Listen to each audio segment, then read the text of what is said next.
to GamesMaster.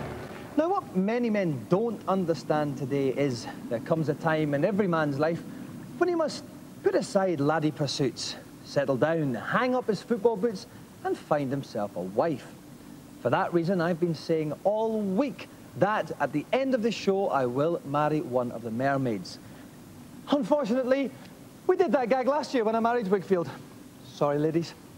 However, we can console ourselves with the fact that later on in the show, two of the country's finest cricketers, Adam Hollioake and Phil Tufnell, will be showing us their googlies, and we'll continue this marital theme with an event we call Till Death Do Us Part.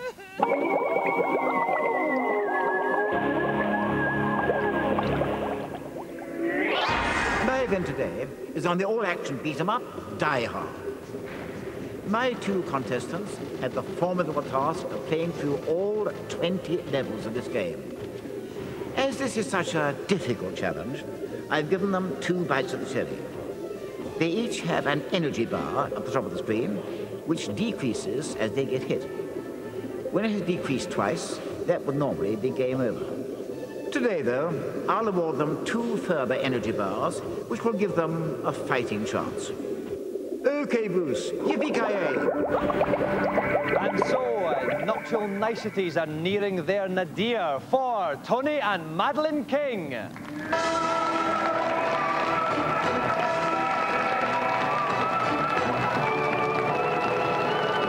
to the show, Tony. Welcome, Madeline. Right now, how long have you been married, you two? 5 years. Do you argue a lot? Have you ever split up, anything like that? Only had one problem once, haven't we? Yeah. We both trying to give up smoking. It lasted 3 months. We ended up getting so stressed that we split up. And but you obviously got back together again? Yeah, we both started smoking and got back together. And that was it? And so smoking has been the key to your happiness? Yeah, that's right. Yeah. Yeah. Nice message for all the young people out there. Okay, well, best of luck. If you'd like to assume your positions by the game, then I'll head commentary position wards. And aiding and abetting me, gamey-wise, is Dave Perry. Dave, is it true that Die Hard films are based on your own life? Well, that's something I've always tried to keep a bit of a secret. You've obviously been speaking to Bruce. Because you, as well, have worn the same vest for 10 years. that's very true, yes. What about the first couple of stages of the game we're going to see, first of all? What tips can you give Tony and Madeline?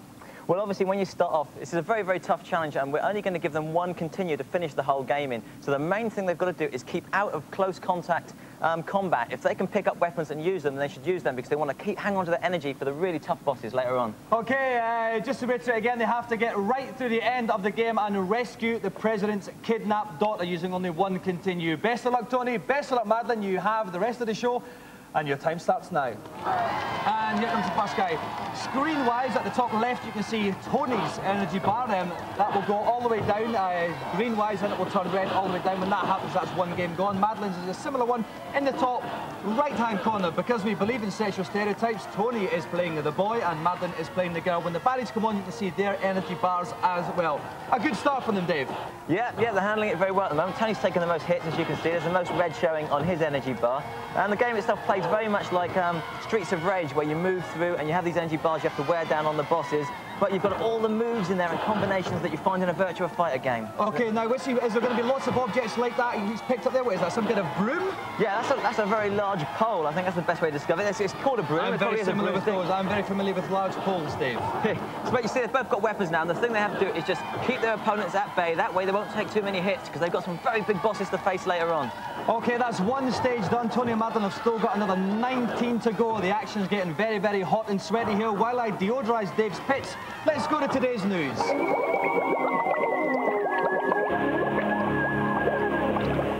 Following last week's Virtua Fighter 3 event, we've got an exclusive look at the only serious arcade contender in the pipeline. It may look like Tekken 2, it may smell like Tekken 2, but these are in fact world-exclusive pictures of the much-awaited Tekken 3. Still in development and without sound effects, Namco felt hairy enough to invite GamesMaster to their offices a couple of weeks ago to be the first people outside of Japan to preview one of the games of the year. Set 20 years after Tekken 2, it sees the return of 6 of the old crew, who now sport a whole new bunch of tricks. Of course, there are new characters like the beautiful Lin Shaolin and the brutal Ring, who turns out to be the son of Nin and Kazuma. Still with me? But those expecting complex split-level fighting environments like Virtua Fighter 3 will be disappointed. It's as flat as 3-day-old pop. However, on the, oh, look at that, and the, ooh, I bet that hurt skills, the designers have come up trumps. Expect it in arcades in March, or complain to me. Perfect. Welcome back. We're in the middle of our Till Death Do Us Part event. Tony and Madeline King trying to get right through Die Hard before the end of the show. There are 5 levels, 4 stages in each level. They're at present on level 2, stage 2. Now, lots of guys in very bad yellow kind of Oasis-like Kagul hooded tops there. It's like a throwback from the movie Outbreak, isn't it? But what they can do is they've got to watch this hose as well coming from the fire engine, because that'll knock them over and damage them. And there's a gun on the floor. There's a machine gun now that Madeline can pick up. But Tony's been a bit cowardly. He's hanging back with his pistol, and Madeline's in there. He's letting Madeline take a kick in now. She's in there taking a kick. She's got a machine gun now. This is payback time. No, she can't actually shoot Tony, though. She might want to at this point, but not yet. I think she wants to. She's aiming at him. He's running away, but she can't do him any damage. He's been hit by the fire engine hose, so that's justice. OK, so at the moment they're still doing battle with the fire engine. Contractually, though, I only have to spend a certain amount of time standing next to Dave in one show, so I'm going to escape into today's Celebrity Challenge. Let's go over to GamesMaster and find out what it is. It was on my most recent trip to California that I discovered the rather entertaining attraction that formed the basis of today's event. A wicked baseball game that challenges contestants to hit the ball out of the park. 2 contestants will both face 6 pitches. The winner will be the one who hits the balls the biggest total distance. To warm them up, the first 2 balls will be pitched in practice mode. Then they'll face 2 from a minor league pitcher, and finally 2 from a devastating major league fast arm. Bring out the cheerleaders. I'm feeling like a big swinger today. OK, our guest tonight, like me, are used to bowling a maiden over. Please welcome the potential of future English cricket captain, plus the bad boy of English cricket, Adam Hollioake and Phil Tufnell.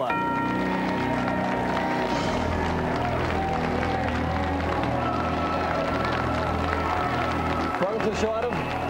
Thanks for coming on, Phil. Now, you're not playing cricket tonight, you're playing baseball. What do you both think about the American version of our rounders, me and Adam? Oh, well, it's bat ball games. Can't be too much different to cricket, I suppose. Maybe one or two. Phil, what about you? I mean, is it as good as cricket in any way, baseball?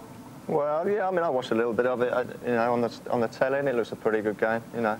Can you adapt any of your own wonderful batting techniques then to baseball? Well, we'll have to see. I'm looking forward to sort of like giving a few home runs here. And what is your highest score for England again? 22. 22. OK, then. Right. OK, we're going to take a short break now while we make sure none of our balls have been tampered with. Coming up in the second half, we have Phil and Adam on the baseball, as well as the climax of our special Till Death Do Us Part Die Hard Challenge. We'll be back in a few seconds.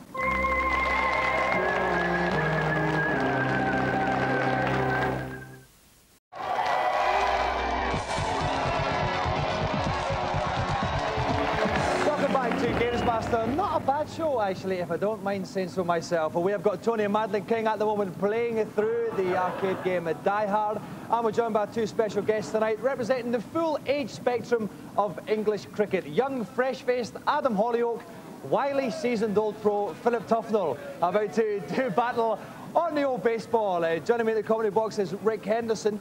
Rik, Philip Tufnell is the bad boy of English cricket. You're the bad boy of GamesMaster co-commentators. I'm just bad, Dominik, actually. OK, now, you don't think this is going to be a terribly close challenge, do you?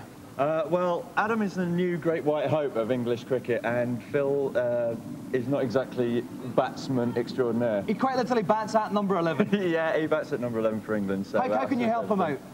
Well, basically, it's get the bat level and straight. Don't top the ball, don't bottom the ball, watch where the ball's coming from, and wear a not too tight a pant, because otherwise you'll get some splittage. OK, thank you very much, Rik. OK, the way we're doing this challenge is each player is going to get 2 strikes on 3 different levels, starting on a rookie and ending up in the major leagues. Whoever has the most feet measured at the end will walk home with a golden joystick. Adam is first up on rookie level. Best of luck, Adam. Take your 2 rookie strokes. OK, so up goes Adam for stroke 1. And that's a good hit right outside of the park! He's got a home run on the 138 feet there.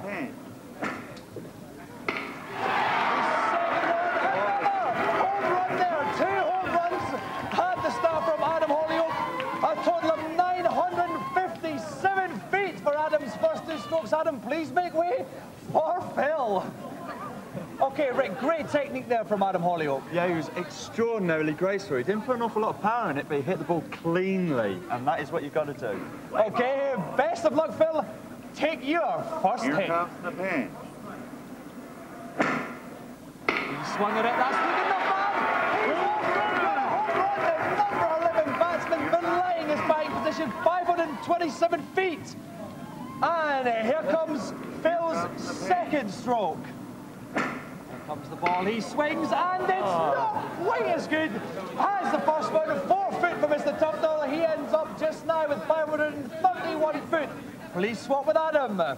Now, Phil's technique not quite as nice as Adam's. He's trying to slog the ball out of the park, but missing the ball entirely sometimes. That's the problem. That's the problem. A little less power and a little bit more thought, Rick. Yeah, a little bit more thought. A bit cleverer baseball is required. Okay, so at the end of the first level, Adam on 957 foot, Philip slightly behind on 531 foot. We're going to move up now to minor league level where the pitches will get slightly trickier.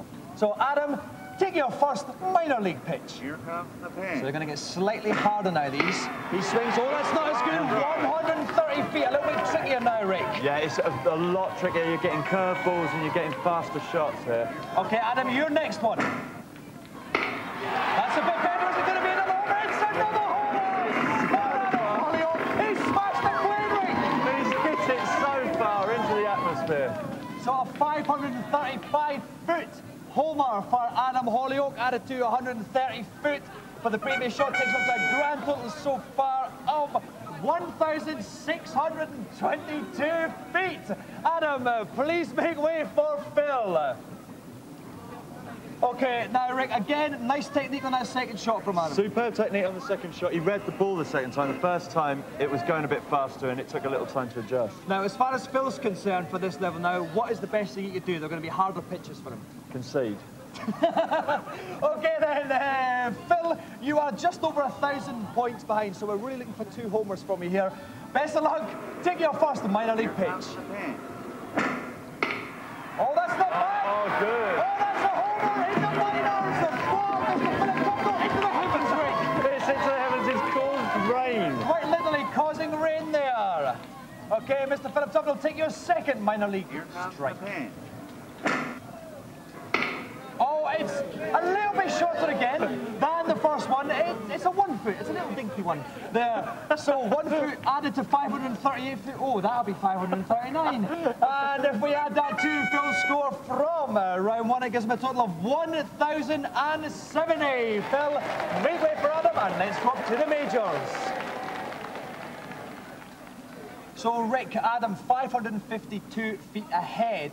But Phil can still win this. Phil can win it. If Adam strikes twice or does a complete nightmare, then Phil, all he has to do is get 2 home runs. What's the most you can get for a home run? It's 600 foot, actually, so he's going to have to hit it to Swansea. Okay, well, I haven't seen Phil so far. I think he's capable of it. Right. I think so. Okay, what's going to be different about the Major League then? What's the pitches going to be like? Well, they're going to be fast. You're not going to see them. It's going to be a blur, and they're going to be curving all over the place. We're talking West Indian pitches here. Okay, thank you very much, Rick. So, let's go to round 3 then. The Major League. Adam Hollioake, could you take your first strike? Oh, it is getting trickier now. Only 12 foot. Mr. Tufnell still in with a shout. Take your second pitch, please, Adam. Oh, building up nicely there. A 12 footer and a 15 footer. 27 in total scored. Takes Adam's score up to 1,649 there. Adam, please make way for Phil.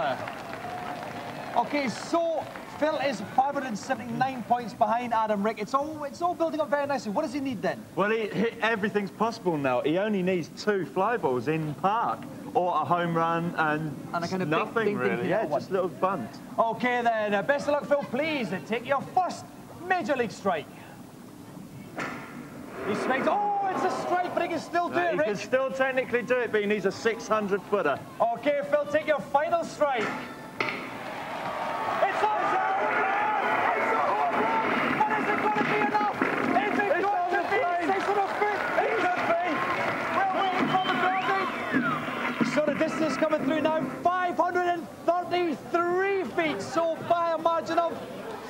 46 feet. Adam Hollioake is the winner.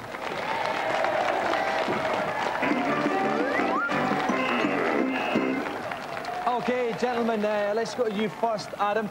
Only 46 foot in it at the end. When you were sitting down there watching Phil prepare to take his last swing, were you nervous at all? I was, actually. I know his capabilities as a baseballer, and I was worried all the way. Oh, better than his capabilities as a cricket batsman. If it was cricket, I wouldn't have been worried at all.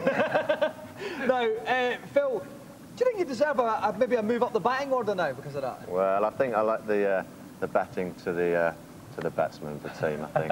That's probably a wise thing upon reflection there. So, well, thanks so much, both of you, for coming on.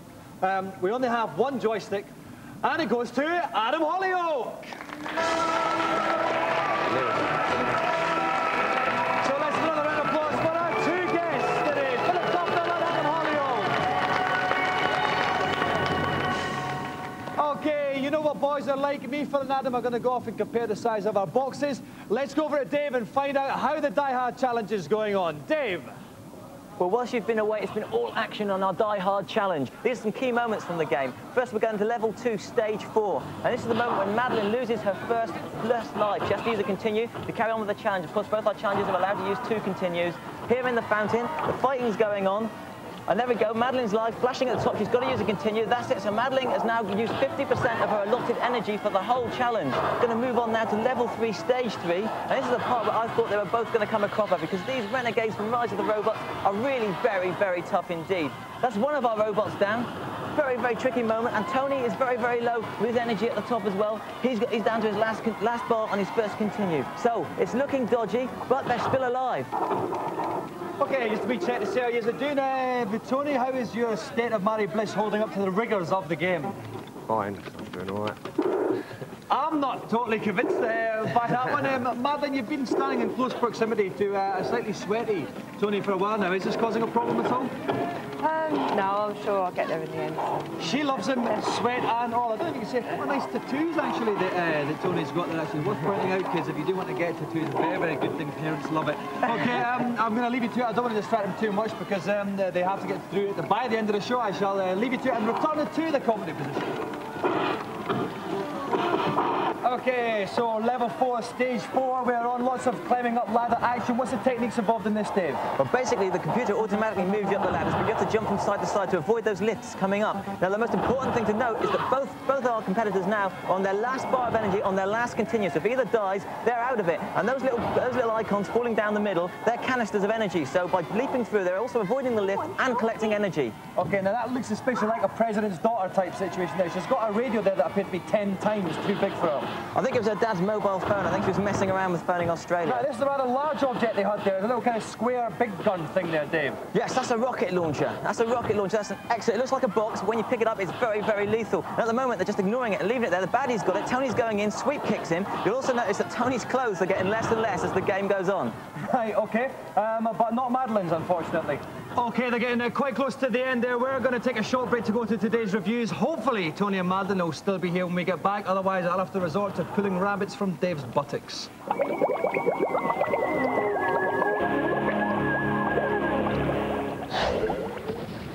First up on the PC, Skynet. Walk around and shoot lots of people wearing Terminator-style pants. Skynet is a very good game indeed. You basically take the Star Wars influences out of Dark Forces, insert some Terminators, and you've got Skynet. That is basically it. Because the missions are very similar. They're huge, and they're very, very complicated. You've got lots of puzzle structure. You've got everything you wanted to do. In one-player mode, Skynet gets pretty tough later on, meaning it's going to last quite a while. And the new multiplayer mode means it's going to last even longer. It's not the best Doom game available. It's Doom, Quake, Duke Nukem, but it's still very good fun.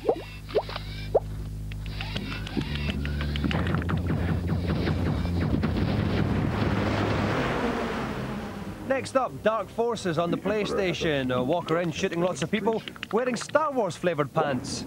We've seen Doom, we've seen Final Doom. Now, Dark Forces is a lot more complicated than those. It's puzzle-based and mission-based, and the missions are huge. You know, each level takes you hours and hours and hours to complete, and you really, really will be perplexed by it, but it is fantastic. The one thing on the PlayStation version that's not quite as good as the PC is that the graphics are a little bit fuzzy and jerky, so you can't see what's going on all the time. But it's still excellent fun.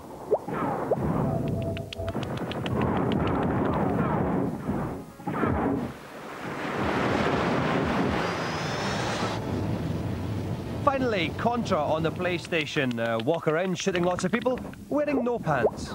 For a start, there are too many enemies on screen at times, and you just can't see what's going on, and you get hit by random bullets. The other problem is it has a two-player mode, which is fantastic at times, but if both of you die simultaneously, your continuous shunts you back to the beginning of the level, and that's really, really annoying. But it does have a bonus, and that is the 3D glasses mode. Okay, the graphics are in 3D, but when you put your 3D glasses on, you put it in 3D glasses mode, it all gets very dark and dingy and you can't see where the hell you're going. Lovely. PlayStation Contra's still got the enormous bosses, big 3D models, very, very impressive. And overall, the game is still very tough, so it's going to last you a while. It's just that overall, it doesn't quite work as well in 3D with the complete 8-way fire as it did side-on, unfortunately. For more details about these games and how Rik manages to get his hair looking so bizarre, log on to the GamesMaster webpage. Address will follow at the end of the show. OK, Tony and Madeline King then at the final stages of Die Hard. They've been playing since the start of the show. Now they're coming up to the final boss. Now, Dave, what are some of the tactics they should be using with the big bad guy? Well, mainly they've just got to be cooperative. They've both got to wade in because he's got 2 bars of energy and he really does take some wearing down. Of course, they're both on their last bars of energy, so they've really got to watch out that they don't die. OK, then you can see the bad guy's energy just underneath Tony's one there with the yellow bars. He's got about a bar and a third left. That weapon's causing some damage to them though, Dave. It is. Well, he's got a sword and they've got nothing. So what Madeline's doing now, she's using this helicopter kick, which is a special move, but that will wear down her energy as well. That takes off certain units of energy while she's doing it. OK, we can see the boss guy's energy is down on the single bar now, and we're getting quite close to the end of the show, actually, so we do hope they still have enough time to finish it off. The boss guy's energy down to halfway. This is very good now, Dave. Madeline's got him in another special move. That's a Jeffrey type throw. You can see this is a Sega developed game. That's a Virtua Fighter move. She swings him around by his ankle. Now Tony's doing it again. Tony's doing it and his energy's low. Well, let's finish off. No, he's almost out the bag. He's a couple more hits from them. That's it. That's the final hit. The bad guy has gone now. I want one of you to be my new bodyguard. But as you can see, there's a little bit of a twist in the tale because the president's daughter wants a new bodyguard, so she said that the married couple have to fight it out amongst themselves for this top job. So they are fighting each other. Now, Dave, there are 2 weapons they can pick up. They don't seem to be going for the sword at the back, though. No, they've got a knife and they've got a rod. Now, the knife doesn't do a lot of damage. You've got to get very close with it, so it's easy to take off. The rod, you can do long-distance damage, and it does a lot more damage when it connects. It's domestic to end all domestics. OK, well, like I said, whatever they do, I hope they do it quickly because we are running out of time. There's not a lot on the show left. If we look at the energy bars, Madeline's one's really, really low, but she's making a bit of a comeback now, Dave. Yeah, she's got the rod. She's making the most of it, but Tony's kicked it out of her hands. She's down now. She's down. She's nearly down. We're running out of time. Come on. She's trying to catch Tony it. just finished her off. Otherwise, we're going to be off the air. That's it. He's done it. Tony's won a fantastic achievement. Golden Joystick, please. Well done, Tony. Ruth through Die Hard in the space of 1 show.